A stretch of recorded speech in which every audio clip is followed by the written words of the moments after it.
Hey everyone, Chris here, the RC Geek, coming to you from the shop, and this is episode 4 in our Refinish series on the Freewing Tomcat. In this video, we're doing all weathering. We've got a mid to late 90s Low-Viz paint scheme painted on the airframe, and so that's going to open up all kinds of opportunities to really dirty this airframe up because, you know, during that time in the operational life of the airframe, it's kind of nearing its end of life, you know, the retirement of the airframe, they got extremely dirty, and so that's going to be a whole lot of fun to show you guys. Now, to this point, you know, we've done the full refinish, we've done modifications to improve the airframe, we've done a fully detailed cockpit using 3D printing, and of course we've painted it, and we've shown you all how to do that. So now it's all going to come together. We're going to finish up the airframe with all of that characteristic weathering that's going to make it look like a true warfighter. And so in terms of the tools, we're going to use some acrylic pigments to do some washes, oil stains, streaking, stuff like that. We're going to use raw umber, which is a dark brown, and we're going to use black as well. We're going to use some very thinned down black to airbrush over all of the panel lines. And then we're going to take it a step further, and we're going to take this base color, lighten it up, and then fade the centers of the panels as well to give it an uneven kind of look. And so yeah, let's get into it. We'll start out doing all of the oil stains and streaks, and then finish it up with the airbrush work. So let's go.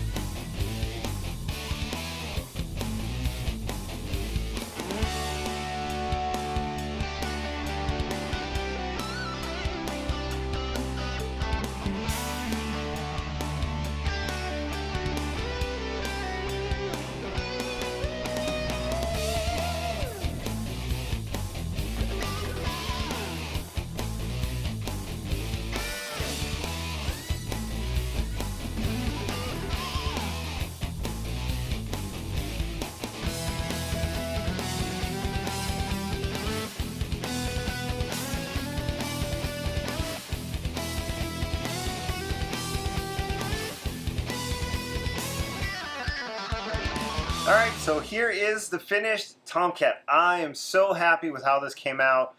You know, if you've seen any of my other weathering videos, you know, the process is more or less the same. You know, I like to use a lot of the same techniques, and sometimes I'll use them in a little bit different way. Now, with the Low-Viz navy camouflage, it has an additional dimension because, you know, that maritime environment is extremely harsh on airplanes when they're out at sea and such.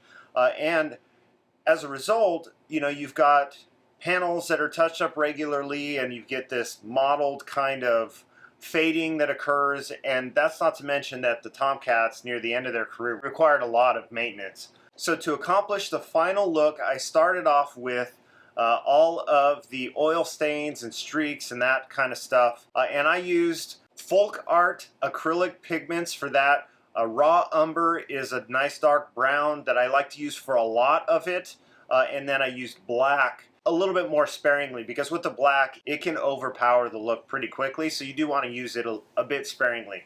And you know, it's all about using pictures for reference and such, but going around, you know, I applied a bit of the artist pigment along a panel line, used a paper towel or my finger in some cases to streak it back in the direction of the airflow on all of the flying surfaces, and then on the fuselage areas like on the side of the nose and on the vertical tails, I would streak it vertically. Went around the whole airframe with that technique. When you look at a modern fighter jet, you know, that stuff tends to collect down at the bottom. So the underside of the airplane is typically the most dirty. And so on the F-14, you had a lot of that collecting around the wing seal area also from the wing sweep.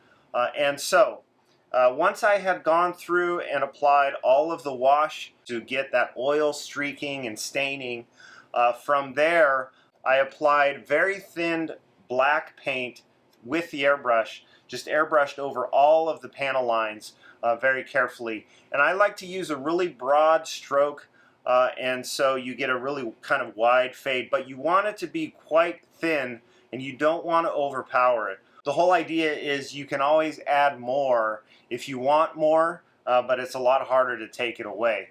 And so I went through and did a shading over all of the panel lines with that black paint.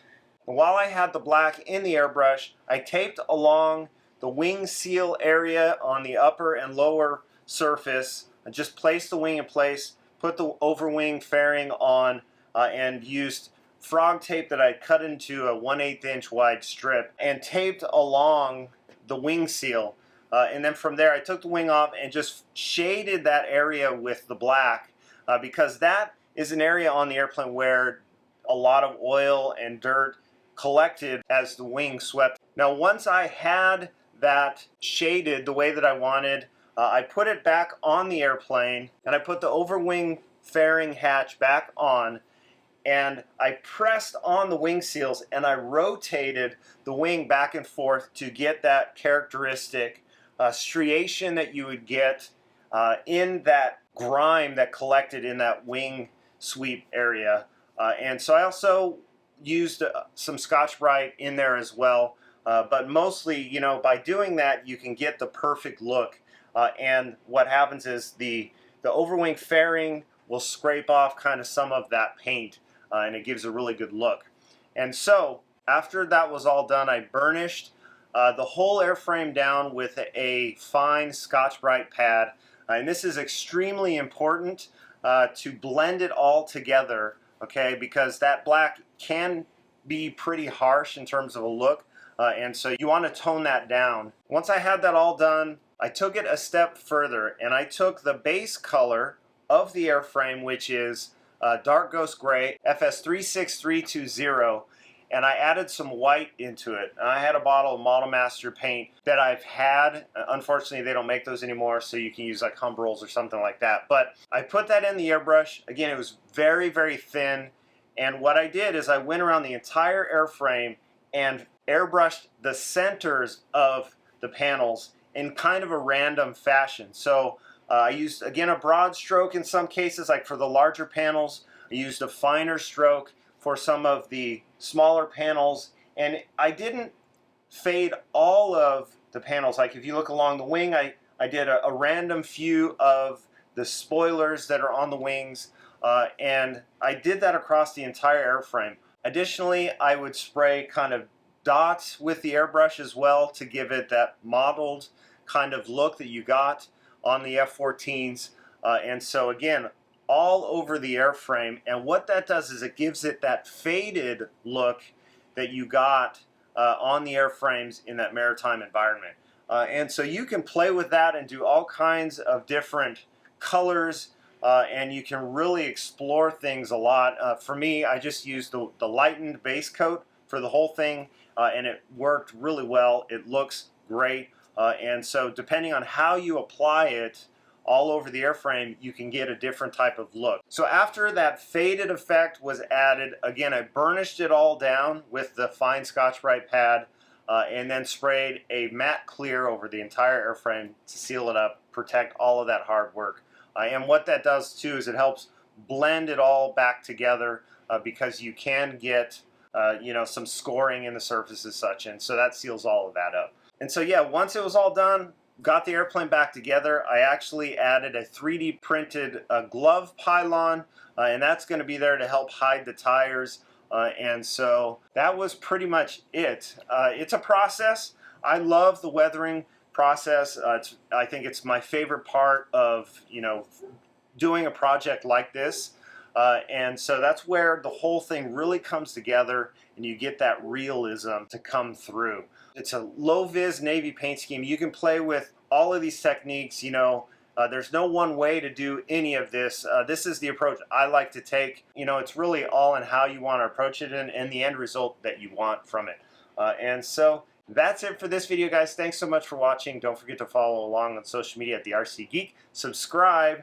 And I do realize I'm wearing a Top Gun shirt. How dare I? Until next time, I'll see you at the field.